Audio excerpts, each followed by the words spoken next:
और जो बड़े बेटे हैं उनका नाम पड़ा श्री भरत जी। और इन्हीं भरत जी के नाम पर हमारे देश का नाम भारत पड़ा। यही भरत जी महाराज हैं सबसे बड़े बेटे, इनके नाम पर हमारे देश का नाम भारत पड़ा।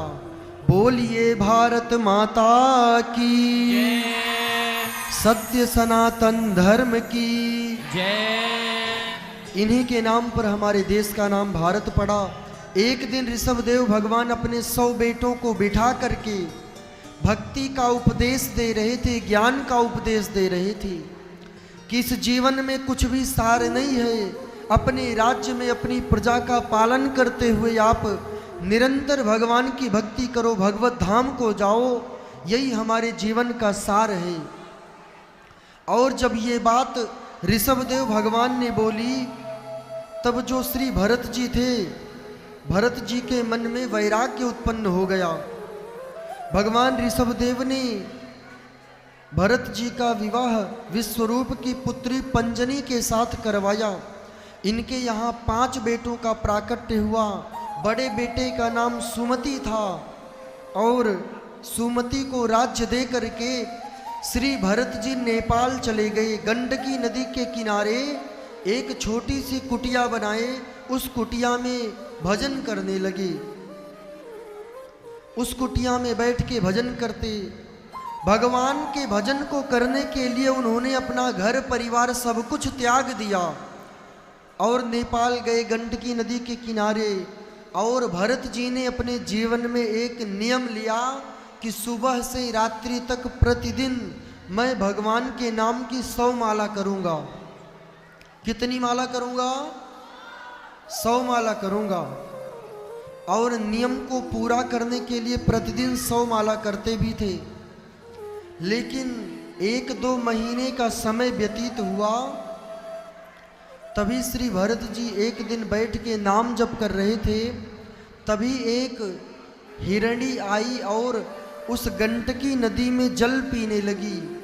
उस समय वो हिरणी गर्भवती थी। बस वो 1-2 दिन में अपने बच्चे को जन्म देने वाली थी। तभी पीछे से शेर ने जोर की दहाड़ लगाई, मानो वो हिरण को खा जाने वाला है शेर। उस हिरणी ने अपनी प्राणों की रक्षा के लिए जोर की छलांग लगाई उस नदी में। जब वो जोर की छलांग लगाई तो जोर का झटका लगने से उसका जो गर्भ था, उसका जो बच्चा था, वो गर्भ से बाहर गिर गया और वो हिरणी उसी नदी में बह गई। श्री भरत जी ने देखा ये छोटा सा बच्चा हिरणी का, अगर शेर इसको पा गया, जंगली जंतु तो खा जाएंगे, मुझे इसकी रक्षा करनी चाहिए। श्री भरत जी गए, उस हिरण के बच्चे को अपनी कुटिया में ले आए और उस हिरण के बच्चे की खूब सेवा करने लगे। जो भरत जी प्रतिदिन 100 माला करते थे, अब वो धीरे धीरे उनकी माला कम होने लगी। धीरे धीरे 95 आ गई, 90 आ गई और एक समय ऐसा आ गया कम होते होते होते होते कि अब भरत जी सिर्फ 1 माला करते हैं, बाकी समय उस हिरण के बच्चे में अपने मन को लगा के रखते हैं। धीरे धीरे जब समय व्यतीत हुआ, 1 माला प्रतिदिन करते हैं और कुछ समय बाद वो 1 माला भी बंद कर दिए। अब 24 घंटे उस हिरण के बच्चे को लाड करते, उसको घास, उसके लिए घास लाते, गंडकी नदी से उसको जल पिलाते, उसी के लिए हमेशा रहते थे और उसी को पूरा समय देते थे। एक दिन क्या हुआ, भरत जी गए थे उस हिरण के बच्चे के लिए घास लाने। तभी हिरणों का बड़ा झुंड आया और उसी झुंड में शामिल हो करके वो हिरण का बच्चा भी चला गया। भरत जी आए, देखे हिरण का बच्चा नहीं है, जोर जोर से रोने लगे। मैं उस बच्चे को कितना प्रेम करता था, कितना लाड करता था, अब मैं कैसे जीऊँगा उसके बिना, मैं क्या करूँगा, मैं कहाँ जाऊँगा। इतना विचार ही कर रहे थे, तभी यमराज जी का आगमन हो गया। यमराज जी ने कहा कि भरत जी, अब आपका जो समय था ना, वो समय पूरा हो गया, आपका समय पूर्ण हुआ, अब आप चलिए हमारे धाम को। भरत जी रोते हुए कहते हैं, अभी तो मैंने भजन नहीं किया, मैं तो हिरण के बच्चे में मन लगा लिया। यमराज जी ने कहा कि जब समय हो जाएगा तब जाना पड़ेगा। समय के पहले और समय के बाद, समय के पहले कोई जाता नहीं है और समय हो जाने पर कोई रुकता भी नहीं है। ये संसार का नियम है। भरत जी को बोले चलिए, और भरत जी का जो मन था वो हिरण में लगा हुआ था। और हमारे शास्त्रों में कहते हैं कि अंते मति सामे गति, अंत समय में आपको जिस चीज का, जिस वस्तु का स्मरण रहेगा, आपको अगला जन्म वही मिलेगा। और श्री भरत जी के साथ भी यही हुआ। अंत काल में भी रहा मृग शावक का ध्यान, पुनर्जन्म में भी हुए राजा मोह निधान। श्री भरत जी का मन हिरण के बच्चे में लगा था। यमराज जी लेकर के गए तो इनका ये जन्म बेकार हो गया और अगली योनि इनको हिरण की मिली। और भगवान की भक्ति करने के कारण जब हिरण के रूप में आए तब इनको ये ज्ञात था कि मेरा एक जन्म बर्बाद हो गया है, मेरा एक जन्म नष्ट हो गया, और मैं चाहता हूँ कि मेरा ये जन्म नष्ट ना हो। इसलिए सबसे एकांत में रहते हैं, सबसे अलग रहते हैं, और थोड़ी घास खाते, थोड़ा जल पीते, और हमेशा यही पश्चाताप करते कि मेरा जन्म बेकार हो गया। हे प्रभु, हे नाथ, कृपा करो, मनुष्य का तन मिले और आपकी भक्ति ना छूटे। और हमारे यहाँ पर कहते हैं कि जो इच्छा करी हो मन माही, प्रभु प्रसाद कछु दुर्लभ नाही।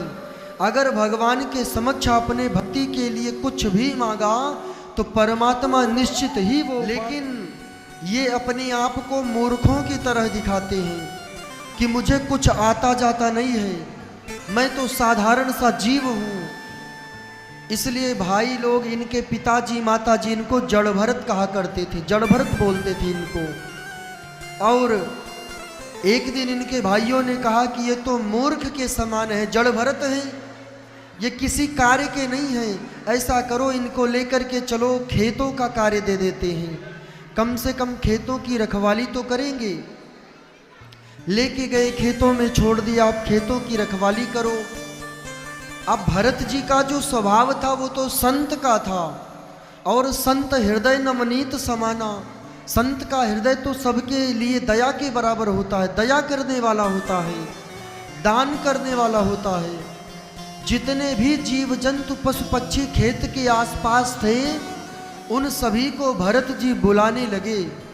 और भरत जी बुलाते हैं कि राम जी की चिड़िया, राम जी का खेत, राम जी की चिड़िया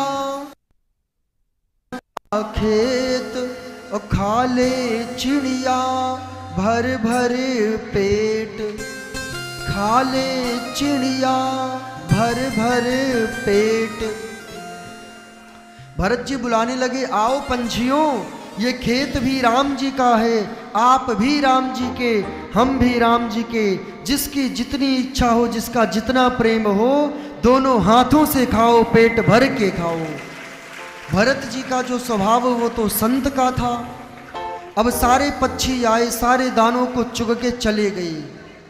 जब समय पूरा हुआ तब श्री भरत जी महाराज के पास उनके भाई आए देखने फसल कितनी हुई। और सारी चिड़िया तो बीज को लेके गई, दाने को लेके गई, अब तो कुछ बचने वाला है नहीं।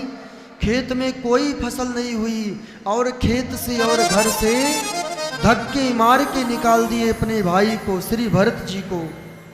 जब धक्के मार के निकाल दिए, भरत जी गए जंगल में, एक वृक्ष की जड़ पे बैठे थे। तभी राजा रहुगढ़, सिंधु सौ वीर देश का राजा, कपिला सागर जा रहे थे, गंगा सागर कीर्तन करने के लिए, सत्संग सुनने के लिए। और वो पालकी में बैठ के जा रहे थे, 4 कहार उनके पालकी को लेके जा रहे थे। तभी उन कहारों में एक कहार की तबीयत खराब हो गई। तो राजा ने कहा, जाओ जल्दी से किसी को लेके आओ, नहीं तो सत्संग में देर हो जाएगा। और कहाँ गए। श्री जड़ भरत जी मिले, लेकर के आए और पालकी को लेके आगे बढ़े।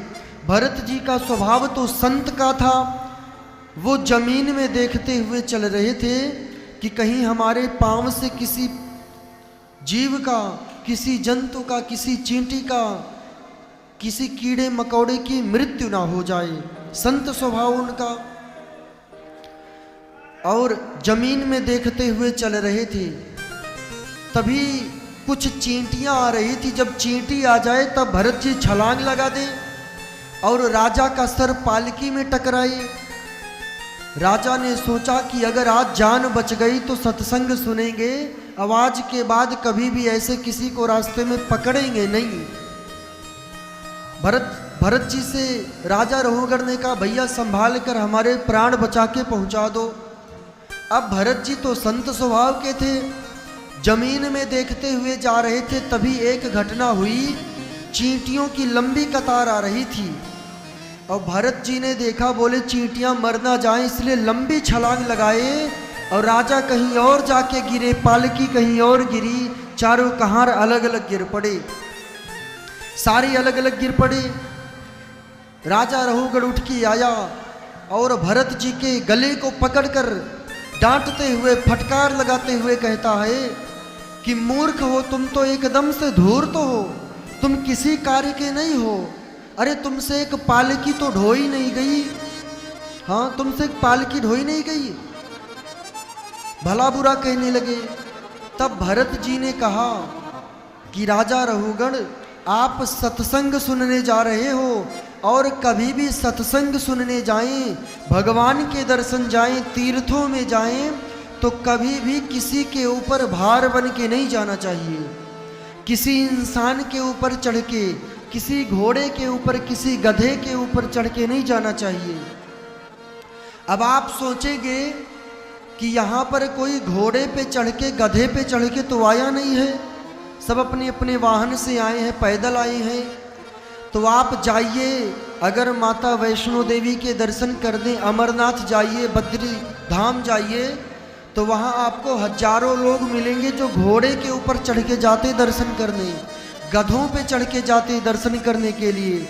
भागवत महापुराण में ये संदेश है, ये सीख है इस लीला से कि कलयुग के लोग किसी भी धाम में जाएं तो किसी जीव के ऊपर भार ना जाए। ये सीख है यहाँ से सीखना चाहिए, कभी किसी पे भार नहीं बनना चाहिए। राजा रहुगण की बात को सुन करके, रहुगण ने बात सुनी, भरत जी के चरणों में लेट गए।